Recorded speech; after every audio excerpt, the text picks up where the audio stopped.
Shalom, sahabat GKI, apa kabar? Jumpa kembali dalam Sapaan Gembala GKI bersama saya, Pendeta Diana Bahri. Mari kita berdoa. Bapa yang baik, kami bersyukur buat hari ini. Berkatilah kami untuk merenungkan firman Tuhan. Amin. Sahabat GKI, pada hari ini, Senin 18 November 2024, saya ingin mengajak kita merenungkan satu tema ketika kita kehilangan. Saya mengambil nats dari 1 Tesalonika 4 ayatnya yang ke-14. Jikalau kita percaya bahwa Yesus telah mati dan telah bangkit, maka kita percaya juga bahwa dengan perantaraan Yesus, Allah akan mengumpulkan bersama-sama dengan Dia mereka yang telah meninggal. Sahabat GKI, saya berada di belakang sebuah lukisan yang mungkin sudah sangat terkenal. Lukisan ini menggambarkan satu hari terakhir sebelum Yesus mati, ketika Ia duduk makan bersama dengan para murid. Sahabat GKI, Yesus berpesan kepada para murid, ingatlah setiap kali kamu mengenangnya. Mengenang ketika roti dipecahkan, air anggur dicurahkan untuk mengenang kematiannya. Ada 3 hal yang menurut saya menjadi penting ketika kita kehilangan. Yang pertama adalah kita ingat bahwa kita terhubung dengan orang-orang yang sudah mendahului kita. Kita terhubung dan kita menjadi satu keluarga dalam keluarga Allah. Kita terhubung karena kita menjadi bagian dari satu umat atau gereja yang kudus dan am. Gereja yang kelihatan dan juga gereja yang tidak kelihatan. Di dalam iman kepada Yesus Kristus, kita juga diajak mengingat orang-orang yang sudah mendahului kita. Hal kedua, maka ingatlah akan kebaikan, kasih, keteladanan. Mungkin kita punya 1001 pengalaman, baik yang menyenangkan ataupun juga yang tidak. Tapi ketika kita kembali mengenang semua pengalaman itu, marilah kita mengingat kebaikan dan kasih, keteladanan yang Ia wariskan, sehingga kita bisa ada sampai pada saat ini.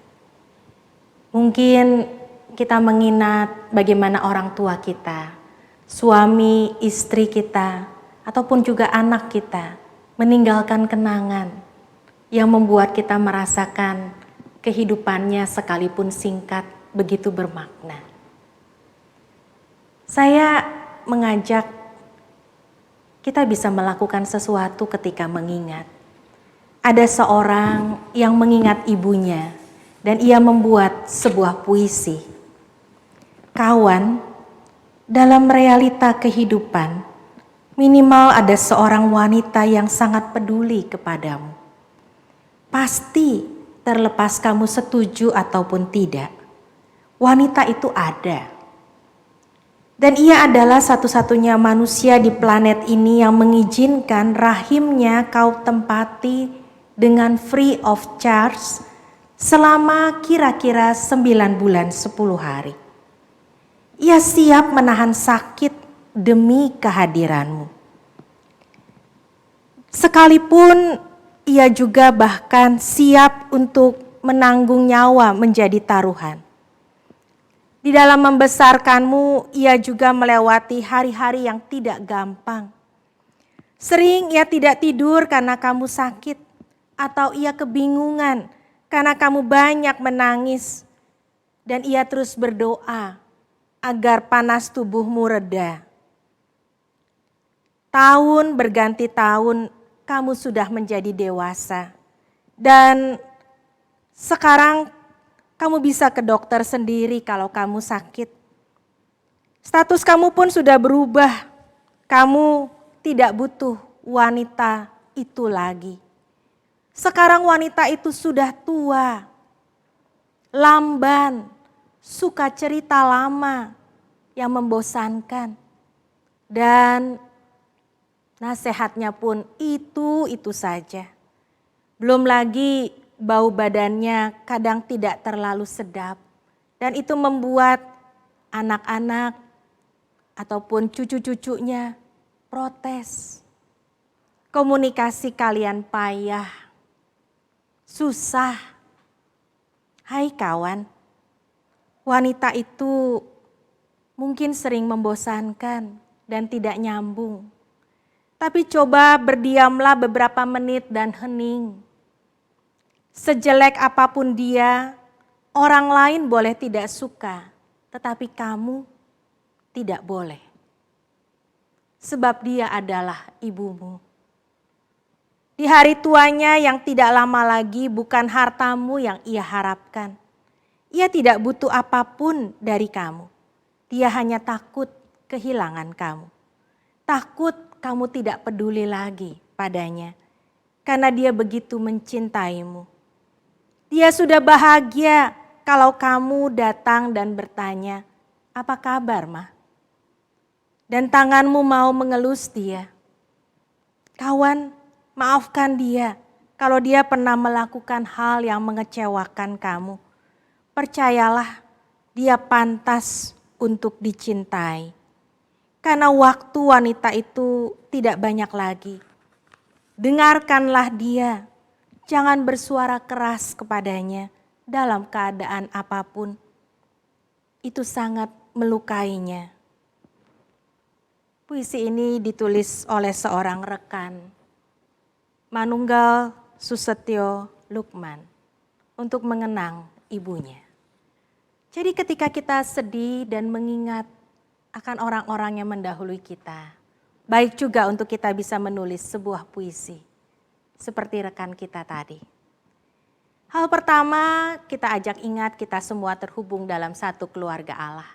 Kita diajak terus juga mengingat akan kasih dan keteladanan. Hal yang ketiga, sahabat GKI, bersyukurlah kepada Tuhan. Seberapapun waktu yang Tuhan berikan untuk kita ada bersama-sama dengan orang-orang yang kita kasihi. Kembali kepada lukisan yang ada di belakang saya. Waktunya Yesus cuma 33 tahun bersama dengan para muridnya. Hidup berada di dunia dan di dalam alam Palestina. Singkat tetapi bermakna besar bahkan untuk keselamatan seisi dunia. Mari kita melakukan 3 hal ini. Meyakini kita semua terhubung sebagai satu keluarga, satu gereja yang kudus dan am. Mengingat dan mengenang segala yang baik. Dan kita mau diajak bersyukur kepada Tuhan untuk pengalaman dan kebersamaan walaupun sesingkat apapun. Mari kita berdoa. Kami bersyukur untuk setiap pengalaman dengan orang-orang yang Tuhan anugerahkan hadir dalam hidup kami. Dan mereka sekarang sudah mendahului kami. Kami tahu Tuhan, kami punya rasa sedih, kami masih kehilangan, dan kami ingin tetap melihat kebaikan Tuhan di tengah duka, di tengah rasa kehilangan kami. Mampukan kami untuk bangkit, melanjutkan cita-cita, harapan, dan menjalani hari-hari ke depan bersama Tuhan. Yang kami yakin akan mempertemukan kami kembali dengan orang-orang yang sudah mendahului kami. Kami bersyukur untuk Yesus Kristus yang mempersatukan kami dengan orang-orang yang sudah mendahului kami, kelak di dalam kebahagiaan kekal di rumah Bapa di sorga. Terima kasih ya Tuhan. Di dalam nama-Mu kami berdoa. Amin. Sahabat GKI, mari kita menjalani hari ini, sepanjang hari ini, dengan tetap mengingat kebaikan dan berkat Tuhan. Tuhan menyertai saudara.